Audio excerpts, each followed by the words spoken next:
A very good Monday morning to you, or Friday morning. My goodness, my head is just not, it's just not here this morning. So I am extraordinarily late, but I thought I'd go ahead and knock this last devotion out concerning helpful or haughty, and expressing our our beliefs or our faith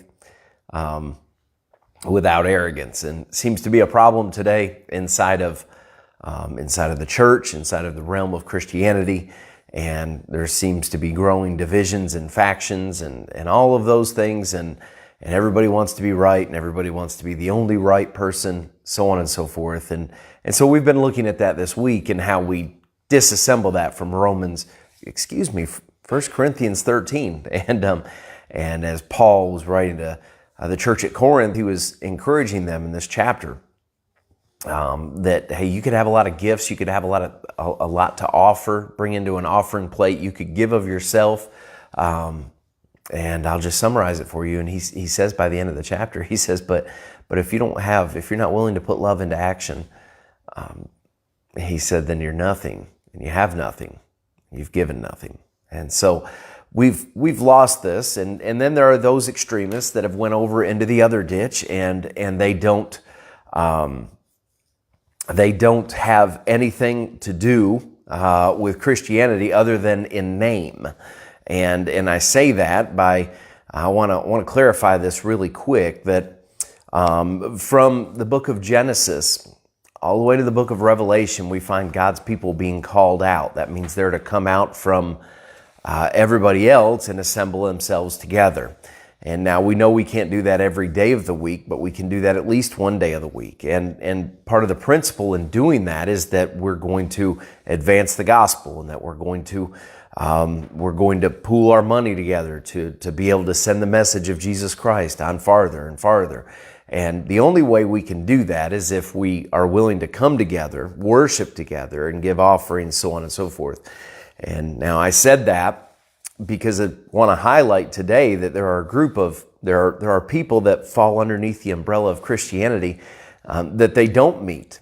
They don't bring their money together to advance the gospel. They're not on mission together.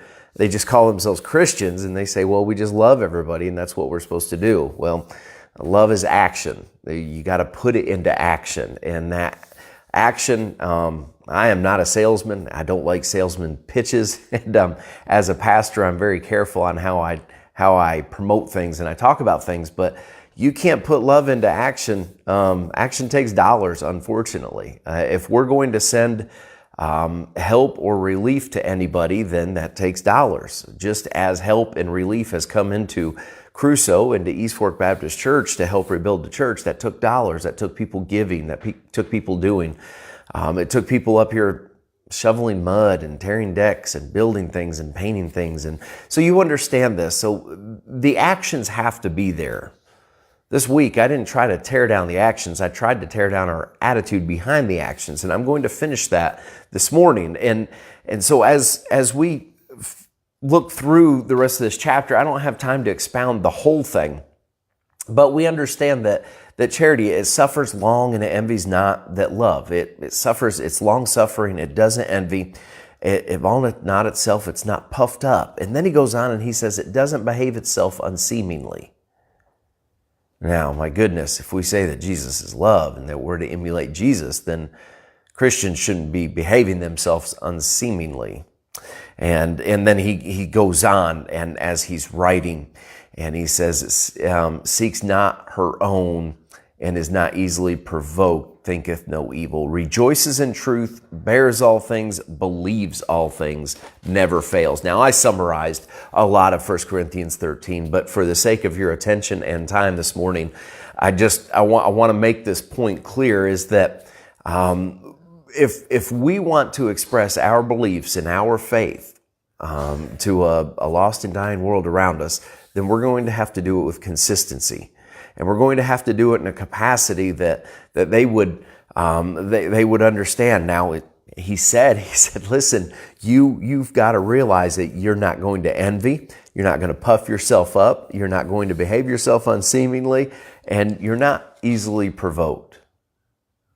Now, I'm not going to get into all that's happening in America today, but it seems like Christians are sitting on a hair trigger to fight online and to fight political and social agendas and things of that nature. And if we spent as much time pushing and fighting for what we love, we'd see a change. Instead, we spend all of our time fighting against that which we hate.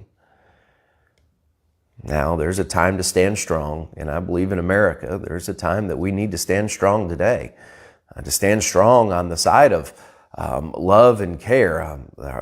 Our communities are being torn apart by pandemics of drugs, and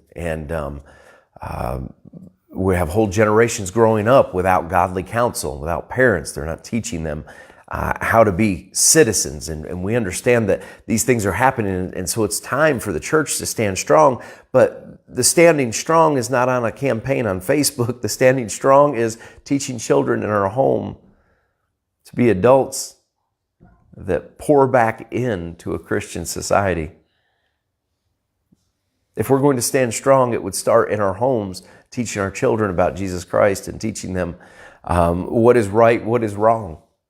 That's where standing strong is going to take the best place. But to ignore all of these things and then to stand up today and wage war on everything going on just simply makes us look like we are easily provoked. And so I want to encourage you today. You want to express your faith without arrogance and without being haughty. You want to express your faith in a capacity that will point others onto the cross of Calvary. Then we got to understand that we're going to have to suffer long. We're going to have to strive long with people. I want to give you a goodie. This morning, I had a phone call yesterday. I haven't felt well this week and didn't deal with a lot of phone calls. And so I had a phone call yesterday, and I talked with a young man. And he got into some drugs last week, and the paramedics got there. He overdosed and he died. The paramedics got there and they worked on him and did chest compressions, and I don't know everything that they did, but they brought him back where he had no life in his body. They brought him back, and so the days went on, and he kind of processed what happened. And a preacher that was feeling well had the opportunity to go by and talk to him. And it was there in his grandmother's living room floor that he gave his life to Christ. And when I talked to him yesterday, he said, I was looking forward to talking to you, Mark. I've had him in church before. I've had him we used to have a Thursday night service here at the church, and that was for the community of addiction. And I've had him in those services, and I've spent time with him, and I've prayed with him, and I've tried to strive with him. And listen, I've suffered long with him, and I didn't cut him off, and I didn't set him off to the side and say, that's it, I give up on you. And look, all he wanted to do was call me and tell me he got saved. You want to be the Christian that doesn't parade around in arrogance their faith. You want to be the Christian that is able to show a hurting world a risen Savior.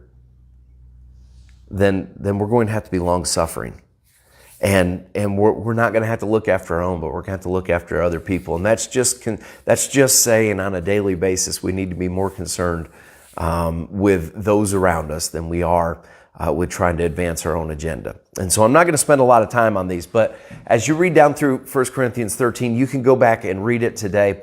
You'll find he says, now, whether they be tongues, they'll cease, prophecies, they'll fail, knowledge shall fall away. All this, he said, but love will remain, or charity never fails. And I want to remind you of that today, because if the church, even if we lose all our eloquent preachers, even if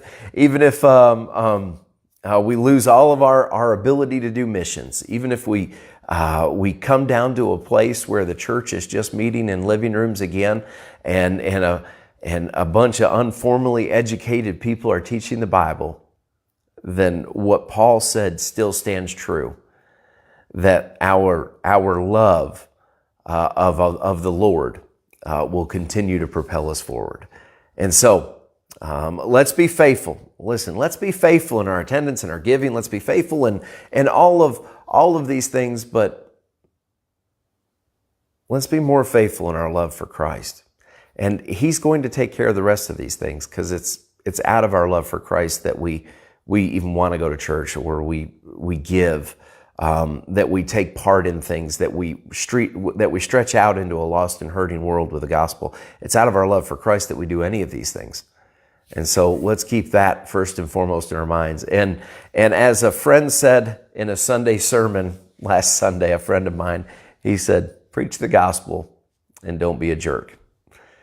And so I hope this week has been helpful a little bit. I hope that you have read 1 Corinthians 13 repetitively this week. I hope that you've been encouraged by it and been reminded it's not just a wedding chapter, it's a life chapter. It's all about your life. So let's apply it, and let's allow God to do His right work in our life and our churches. All right. I hope that you have a wonderful Friday. I pray that God blesses you.